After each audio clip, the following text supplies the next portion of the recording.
Hello friends, you might be watching me. Oh, there we go. Now we're live. Hello, hello, hello. My name's Dan. It's good to be back. My goodness, what a week it has been. So I call this Daily Art Adventure. It hasn't been very daily lately, has it? Sorry about that. Anyway, good news for you regulars. My new Mevo camera has arrived. Woohoo! That's what you're looking at me through. And let's get started. This is Daily Art Adventure number 630. Doing an abstract painting underneath a cityscape. Welcome all you guys. Thanks for joining me. Let me get my sound adjusted here. I think everything's working. Woohoo! Which really means something. All right, first of all, the picture. This is a view of our fair city, downtown Raleigh. I have two versions of it, just slightly different coloring. I tweaked this one a little bit more. I think I like that one a little bit more. This is our main street in downtown Raleigh. In our case, it happens to be called Fayetteville Street, and I've painted it probably hundreds, certainly well over 100, probably over 200 times. Of course, it runs north and south. It's only about 6 blocks long. Our Capitol building, North Carolina State Capitol, is at one end, and our Memorial, Symphony Auditorium is at the other end. So this is looking south, and this building right here, way there, that's the Symphony. So the Grecian columns, portico look there gives a nice feeling. All right. You guys are here partly to hold me accountable. I think I'm at a turning point. Now, of course, I just had some of you. Wait, didn't you just have a turning? Yeah. Okay. 5 months ago, I had a turning point from small to big. That's done. We're doing good. Haven't sold a lot yet, but we will. So continuing large paintings. I don't want to talk too long, but I want to talk just a little bit. I've had a vision. I remember years and years and years ago listening to the movie, The Glenn Miller Story. My dad was a musician. I don't know if he played with Glenn Miller, but pretty darn close during the war. So he was a big Glenn Miller fan, and I enjoyed the movie. And I remember Glenn Miller coming into his wife at several points early in the movie and saying, I have this sound or something. I have this sound. I hear this sound. And he was trying to figure out how to get it out, how to get that sound out. And of course, it was the Glenn Miller sound. There is no other. There are other sounds. Once you hear the Glenn Miller sound, you go, got it. That's the Glenn Miller. That's the way I feel about these. For years, I've been like, and they're right just around the corner for me is the next look. Not sound in this case, but the next look. And I've been working toward it, tiptoeing toward it. But last week, believe it or not, in the middle of the night, as I was just communing with the cosmos, I feel like I got a step closer. All right, so what is the new thing? In a few words, when I'm all done, I don't want a painting that goes wall to wall, edge to edge. I want a painting that has maybe some bare canvas showing, or at least what appears to be bare canvas. I want more of the abstract underpainting to show through in the final painting. That's huge. More of the abstract painting to show through in the underpainting. So that's what I'm going to work toward, and I'm going to be talking about it this whole painting. Let me show you real quickly can you see that? Barely. I don't want to tip it because it's got liquid on it. So I just have 5 colors out of liquid acrylic, and I've already poured a bunch of medium onto this butcher tray. And so I'm ready to start making marks. So the painting is a lot of blue in it. In fact, that's an issue I'm going to have to resolve. Right now this is about half warm and half cool, and that is not a good situation. So I'm going to have to decide. I think it's going to be mostly a warm painting, so I'm going to diminish some of the blue down here. All right, but up in the sky,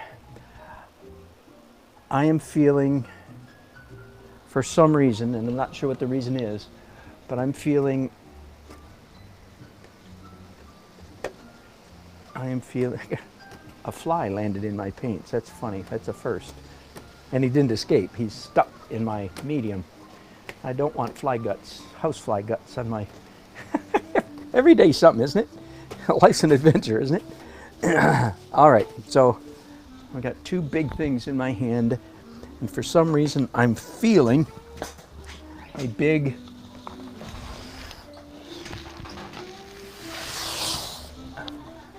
swoosh. Let me do that again.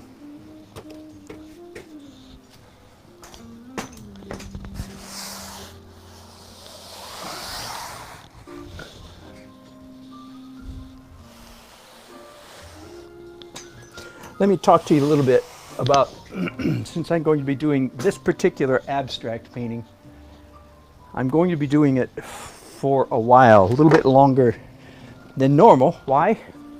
Because, as I already said, I expect more of this painting to show, more of this abstract to show through in the final painting than normal. So that means I'm going to be giving it a little bit extra thought. Ooh, that was nice. Ooh. Put that one down, pick up another one. What I'm painting here, by the way, with is a mop. One of those mops that it comes with a wringer. And here's this is a construction, house builder tool right here. I'm not sure, I've used it before, not always terribly, yeah, doesn't make quite as strong marks as I thought, but that's all right, it's subtle.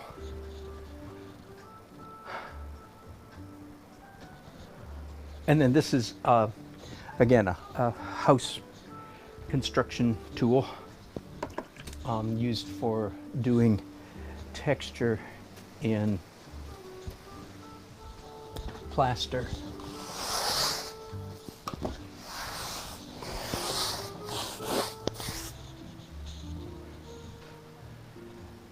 So what is it that I'm after when I'm doing these big abstract swooshes?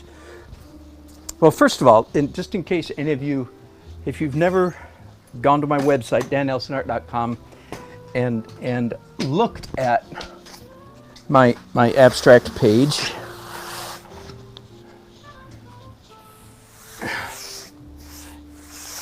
let me put that in the positive instead of if you haven't. I'll say if you have, then you recognize my style. I think there are 6 different categories of abstract painting. Not 6 approaches, maybe is a better word, instead of categories. Anyway, one of the categories, one of the approaches to abstract paintings is the kinesthetic approach. That is, the movements of the artist, the movements of the artist's hands, arms, brushes, and so forth is highly, it's very important in the look of the painting. Now, I don't like this man's artwork. I'll go ahead and tell you that right up front. But a very famous example of this kinesthetic approach to painting would be Willem de Kooning. I think I heard him called the slasher one time. Yeah, that would be appropriate, it seems to me.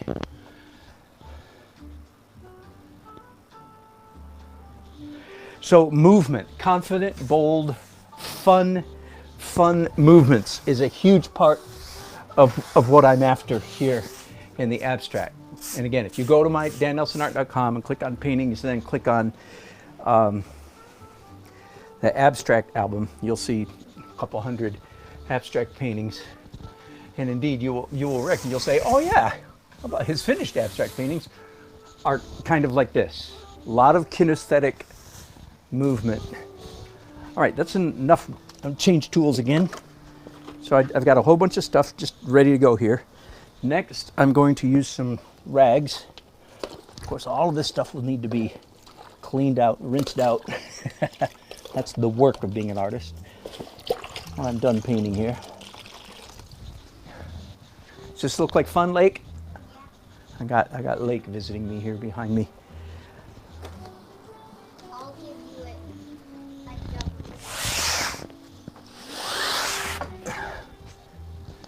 So again, part of my, I don't know, of course, I don't know which of these marks are going to be visible in the final painting. Does that register? I do not know what's going to be covered up and what's going to be remain visible. Therefore, it behooves me, shall we say. Do you like being behooved? Do you like being behooven? It behooves me then simply to make sure that all my marks are pleasant. And the primary indicator, the primary ingredient, if you will, of pleasant marks is boldness, confidence, joy, freedom, a physical expansiveness, not a uptightness. Okay, so everything you see me doing, pretty much.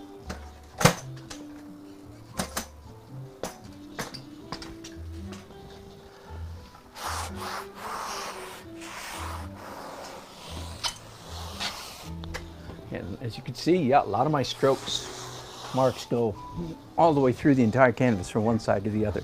Now, I'm going to step back about 10 feet. I'm in the garage, of course, again, because this is too big for my studio.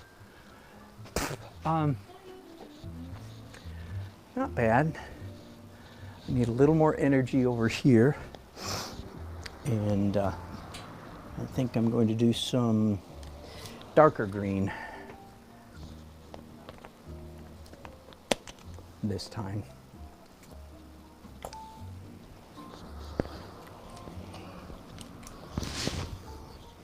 I think I just got acrylic paint in my mouth. Okay, hang on just a second.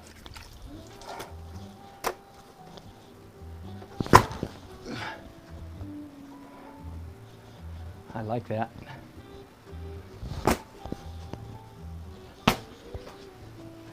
Now I'm going to spray that so I get a lot of good vertical runs. I'm really partial toward vertical runs in my paint. Forgive me, I mean, most runs are vertical, right? I mean, gravity, I don't know about where you live, but where I live, gravity pulls down, straight down towards the center of the earth. It's been that way my whole life. Anyway. All right. That's nice. Now, this kind of, what you just saw me do there, because it's a larger painting than most of what I've done over the last 15 years, but what I just did is pretty typical of my abstracts over the last year. But now I'm going to launch into less typical stuff. Okay, so I'm picking up here some watercolor sticks. So like watercolor cake, like watercolor pencils, except there's no wood, it's just all watercolor. It works really nicely on a canvas that's already wet. And again, you don't have to, I'm not trying to get you to go look at my website, but if you do, even these lines, you'll go, oh yeah, he actually, so again, I'm consistent, if you will. I'm fairly internally consistent. This does look like a Dan Nelson abstract painting. The combination of big wide swaths of paint and then linear, liney stuff.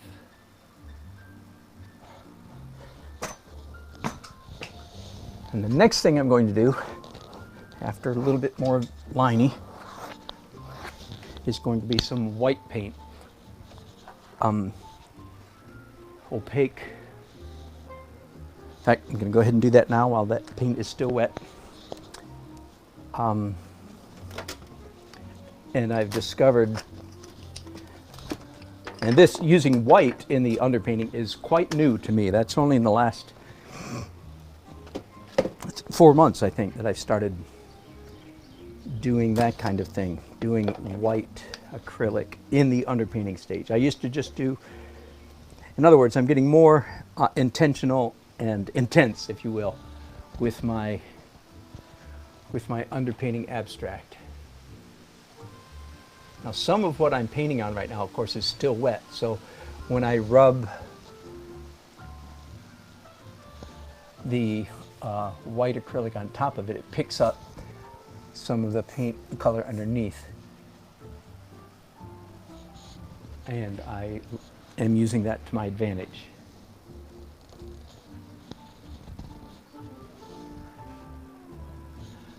I think you can see what I'm doing. I'm going to zoom in a little bit.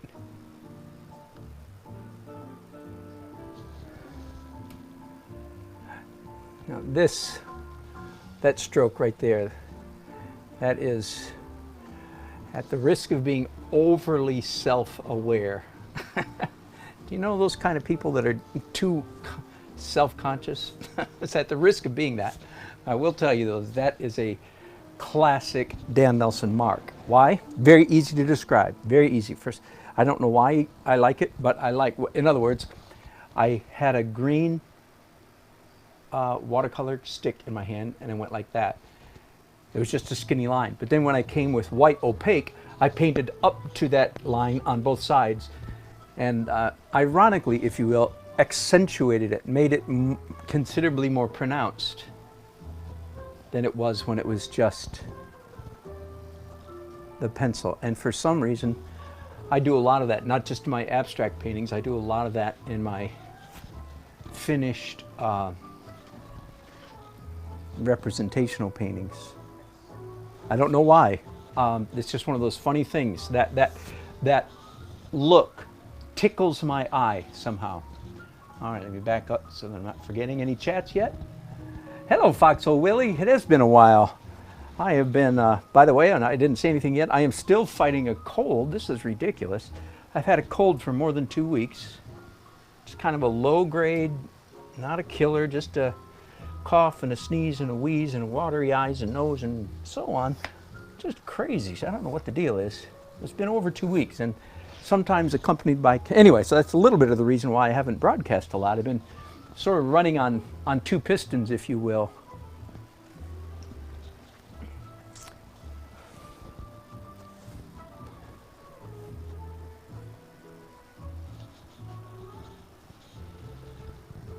And can you see all the way down at the bottom? Not quite, can you? Oh, if I raise this up, you can see. So again, still doing more of the same little trick that I just mentioned a few minutes ago of painting around my skinny lines. And again, it's kind of funny to me. I don't know why that tickles me so much. I'm aware of having done that in my, in my representational paintings. A long time ago. Been doing it for years, 10, 15 years. So if you were to get out some of my paintings and look at them very closely, you could find incidents of that. And again, I have no idea why. If for some reason it just tickles my eyeballs. I just like it. Just did it again right there. Okay, I said I was going to talk about composition. I haven't done much. All the rules of composition apply. Variety in design, roughly third. Some of you are looking for it. Where's a third? Well, I think that bold stroke and this down here carries weight there. But composition, variety in composition, variety in color, certainly have that. warm, cool, different stuff, variety in texture. I have smooth areas. Of course, the white is smooth, but this is smooth, and then very busy areas. So variety of texture. I don't have much variety in values. That may be the one, at least at this point, that might be the one thing I sort of draw the line for an abstract painting that's going underneath a representational painting. I might draw the line at a full range of values. In other words, maybe I'll grow later into something more, but at the moment, I mean at this stage of my life, I'm inclined to keep it rather pastel-y, keep it on the light end of the value scale. And as I said, I might grow beyond that someday, but that won't be today. It feels like, to me, like it would be problematic to have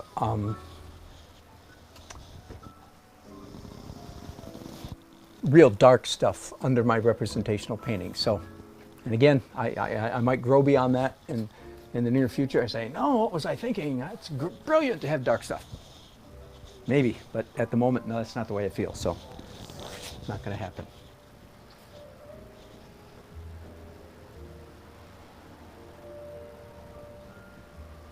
One of the things, so I've only been doing the white. You know, I used to just do color in the under abstract. But then 4 or 5 months ago, I started playing around with developing the abstract painting more like I'm doing right now, and including white. And I discovered very quickly that this white paint has a bigger impact on the finished painting than everything else I do in the abstract layer, because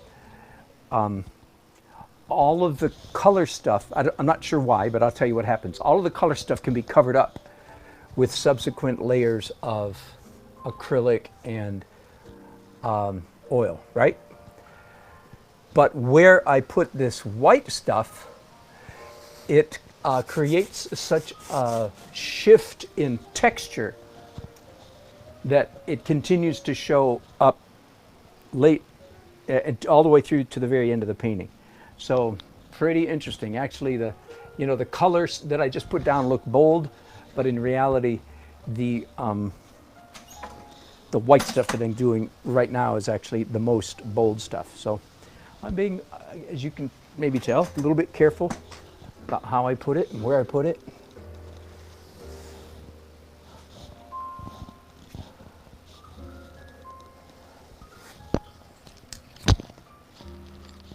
Some critter crawling on me. Creepy. Spider, to be exact, on my face. I hope I crunched him. Her. Oh boy. Life.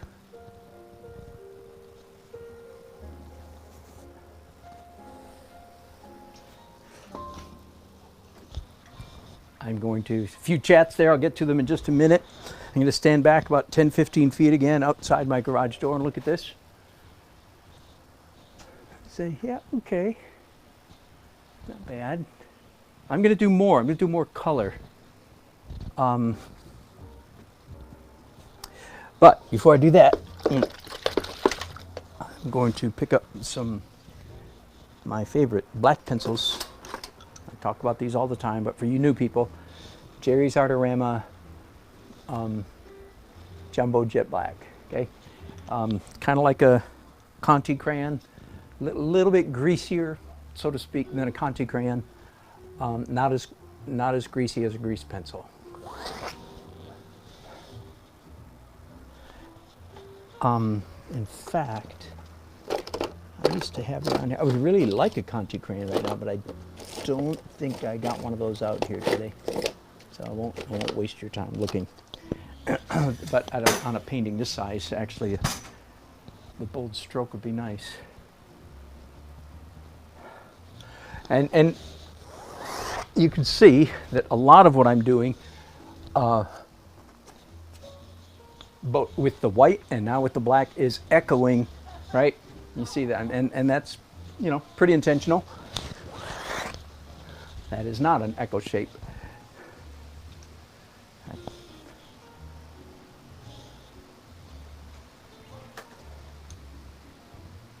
Happy marks.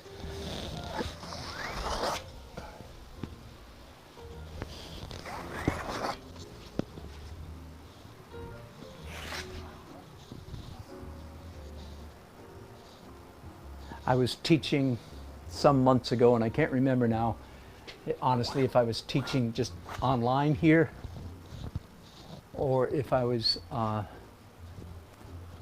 teaching in a live class. It doesn't matter.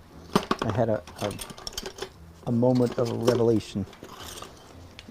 I said, you can't make, I just discovered just then that I can scrape off some of this color. By the way, I've gessoed this this canvas with two layers of gesso. It came gessoed. It was a gessoed canvas, and I have also, in addition to that, so that's what I'm scraping into right now. Is that's kind of nice. I like that. Anyway, I said I had a moment of revelation. One of those things came flying out of my mouth. I said, "Dang, that's brilliant." Not taking responsibility for what I said, just it was a moment of, insight. And it was that you can't make beautiful marks with ugly movements. Our goal as painters and drawers is to make beautiful marks. But you can't make beautiful marks with ugly movements. You cannot move your body in an ugly manner and hope for attractive marks. I usually use the word interesting marks, of course. All right, now to my pre-mixed paints. I haven't checked to see if these are all alive. It's been a couple months since, no, it's been a couple weeks since I used all these. All right, some long-handled, so graduating, if you will, to some skinny brushes. I just want to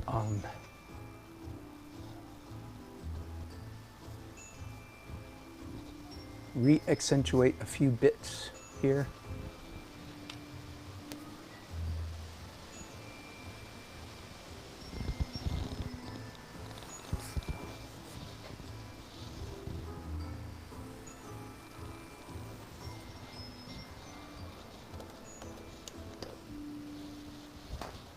Ooh, that was nice.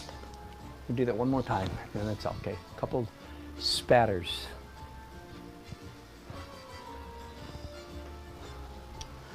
I want some yellow.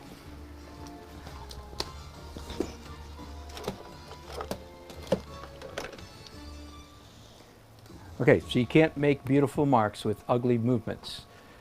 So it is imperative that your marks be joyful, free, fluid. Now maybe I'm, can you make, if you want a painting that is tense, can you make jittery, yes you can, but you better be doing that intentionally. Don't do it, forgive me, simply because you're a nervous Nelly, if you will. And that sounds sexist, okay? Don't do it if you're nervous Nelson. Don't do it if you're, don't make nervous marks simply because you're a nervous person. If you decide that that's the look you want in your painting, and I'm not even going to enter into a discussion about ugly art. I'm going to limit myself to the concept of trying to do beautiful paintings, okay? But beauty can be, there's a wide range.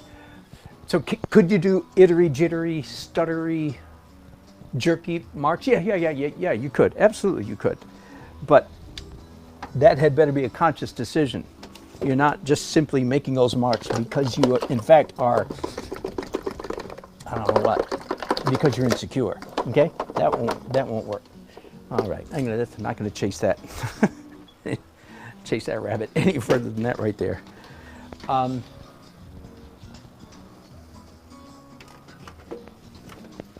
New tray. That tray's used up. I'll wash that one out later. I have two trays here, thankfully.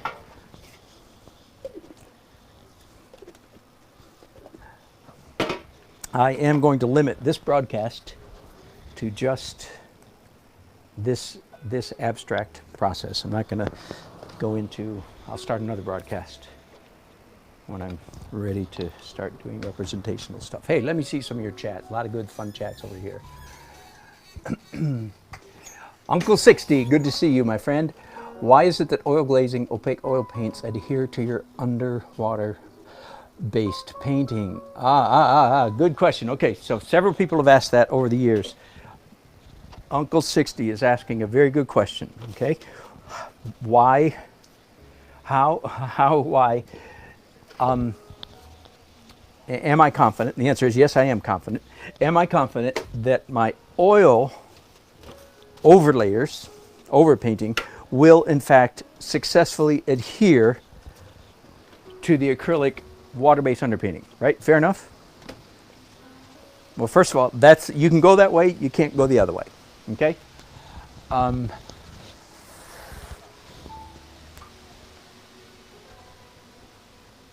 I am. Here's why.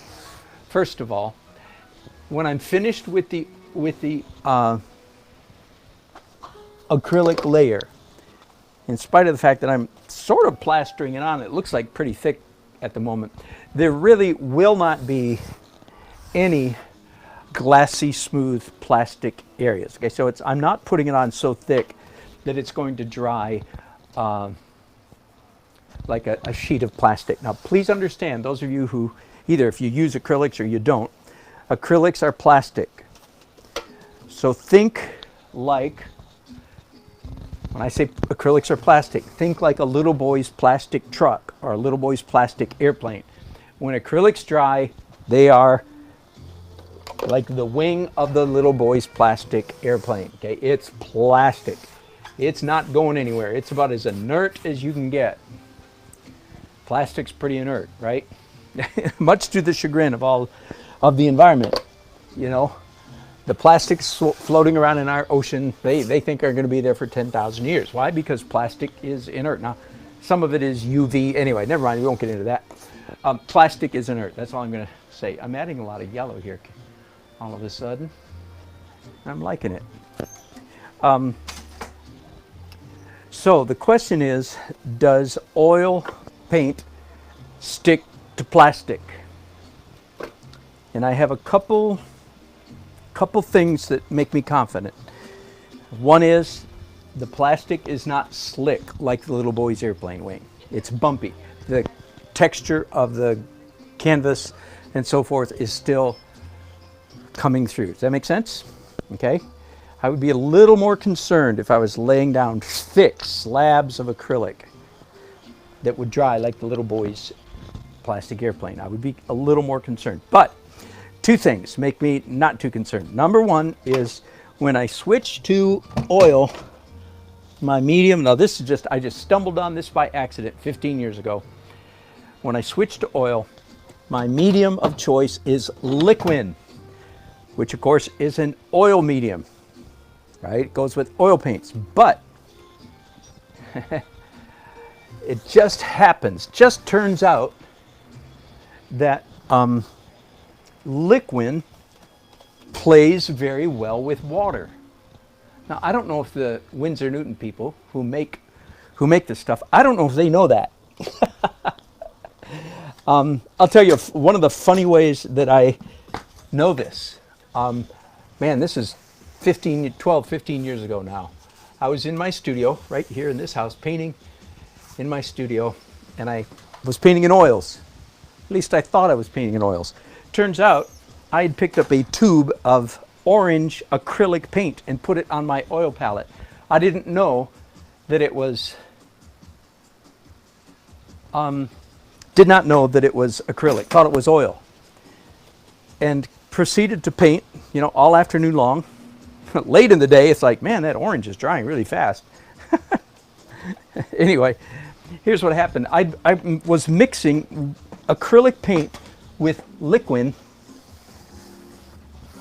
and turning it into, essentially turning acrylic paint into oil paint with liquid. So that was one, you know, accidental test that I did. Hang on just a second, my battery's dying. So I discovered quite by accident.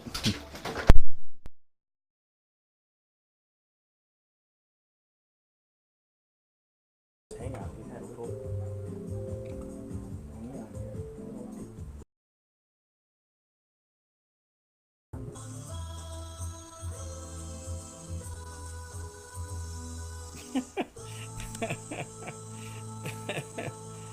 All right, come on, come on, come on, come on. I think we're almost broadcasting here. Whew. No, it just said it disconnected. Oh my goodness! Come on, come on, come on. Are we there? Do we have anybody? I've worn out all of your patience. That is very possible.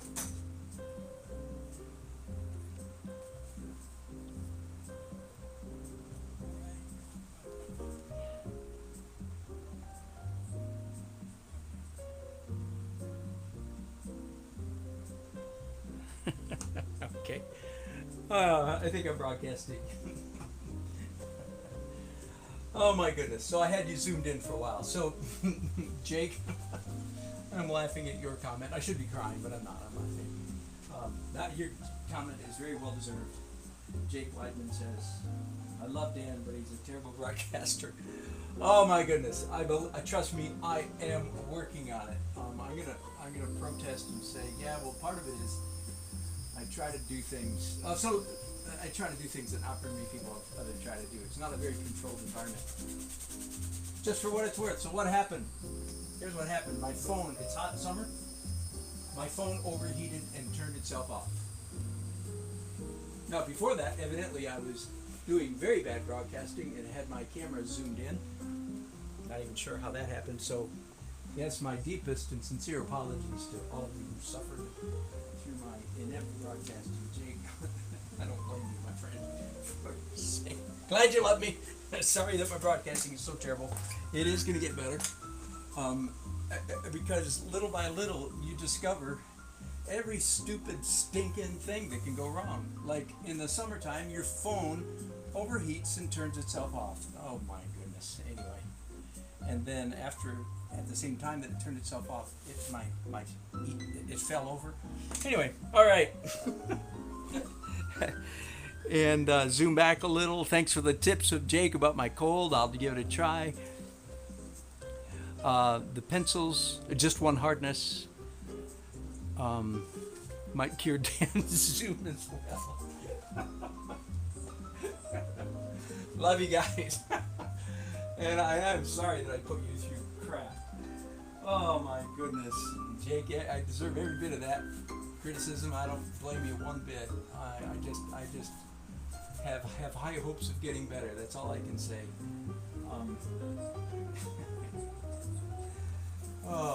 Maybe I need a producer. What do you think? I need somebody out here with me at all times. Boy, that would make things go better, wouldn't it? It really would. Anyway. There's 17 things that could go wrong. And yeah, how about that? You could still chat even though you lost me. That's pretty funny. Okay, I've continued to paint somewhat here, as you can see. And I am getting very close to the end of the abstract phase of this painting, and then I'll start doing a real painting on top of this interesting mess. All right. Is anybody watching? Are y'all chatting? Everybody went home mad. I don't blame you.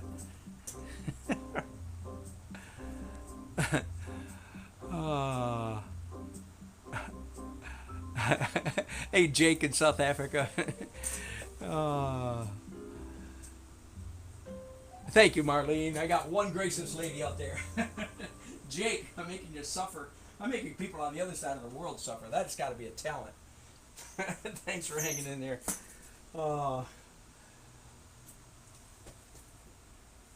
Yes, so many things. Anyway, so I just got my new Mevo camera. My third one, by the way. I like the Mevo system. Again, but I got to tell you, just for what it's worth, My first two Mevo cameras died in completely different ways, well within their, extended warranty. So if any of you do buy a Mevo camera, absolutely do buy the extended warranty, because, like I said, mine had died. So they replaced it for free, but I was without a Mevo for 2 weeks, and that stinks. Anyway, and what happened just a few minutes ago is my phone overheated. So I have a fan blowing on me because it's 90 degrees here in the garage. I should have had another fan blowing on my phone, evidently. All right, I'm going to step back and look at this, and let's see if it's a lot of curves in that thing. I guess that's all right. Curves and straight lines. It's a little bit center focused. I'm standing here with white paint on the brush, just doing white again.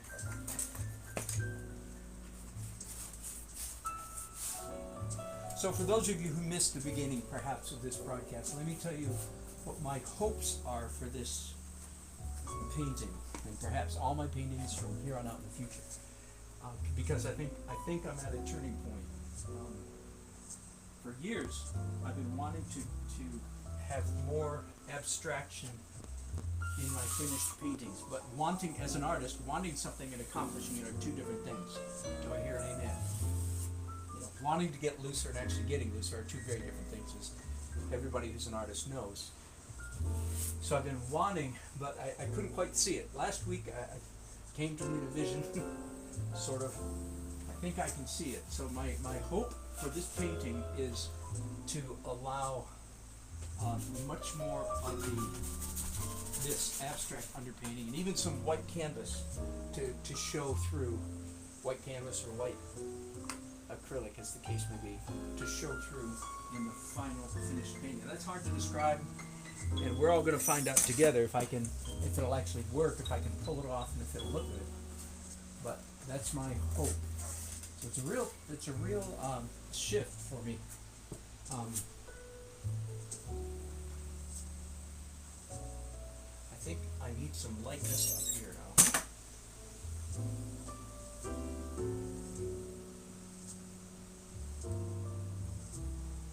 I'm not sure what I want to cover up, though. I'm going to, because I like it all. I don't want to cover up any of it. I like everything that's up here.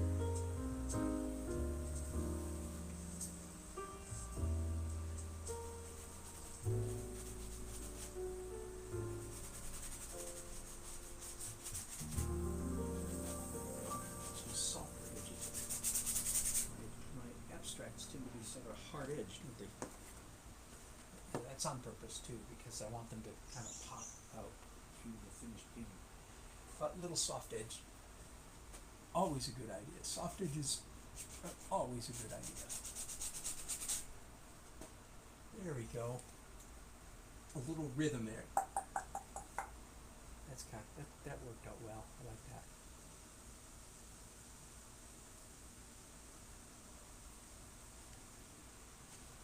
Almost finished. I appreciate your patience or impatience, as the case may be. Jake, I'm going to quote you for a long time, my friend. You're very gracious. I mean that. I love Dan. He's a terrible broadcaster. Okay, I would be much more upset about that if I didn't have serious hope of getting better. So I do indeed have serious expectation of getting better. It's been quite the journey. When I'm broadcasting like this, by the way, not to moan or complain, but just for what it's worth, I have 8 separate pieces of electronic devices that are turned on, functioning, plugged in, and so on. 8 things that can go wrong. One is, this in my ear, which is pretty important, because if that's not in my ear, I don't hear what you're hearing. So that's all these things, little by little. So I still expect to get better. Thank you for your patience. All right, any chats? Yeah, kudos. Marlene, I knew you meant kudos, not judo.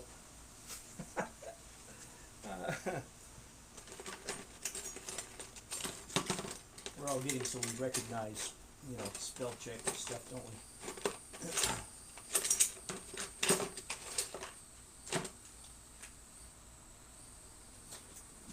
for pencil sharpener. To grab. This might be the last thing I do here in acrylic. I mean, I keep saying acrylic.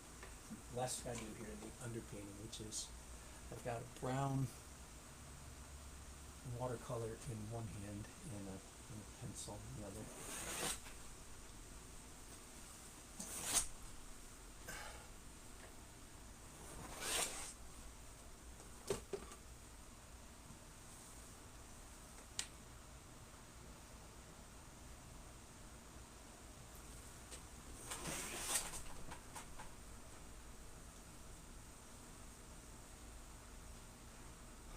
All right, I think I'm going to stop there. Let me step back. And standing outside of my garage. Yeah, it's reasonable. I think if this were going to be a finished abstract painting, I would push the values and there wouldn't be as much white, but that's not what it is. So I think for what it is, it's okay. All right, let me show you real quickly, those anyone who cares, the image that is going over this abstract painting is our main street in downtown Raleigh called Fayetteville Street. I've painted it probably hundreds of times, maybe somewhere between 1 and 200, so I'm not sure it's hundreds, but way more for what it's worth, way more than anybody in their right mind should paint in that street. But it's my town, so that's where I paint. I don't think, I haven't done very many this large. I've done 2 or 3 considerably larger, 8 by 10 feet, but not too many. All right, I'm going to put you out of your misery. Put me out of my misery and let you guys go. Jake, thanks. Everybody else, thank you guys. And I probably won't be broadcasting anymore today. Maybe if I paint, I'll start broadcasting again. Thanks for your patience, and I'm excited about this project. Hope to paint tomorrow. All right, have a good night.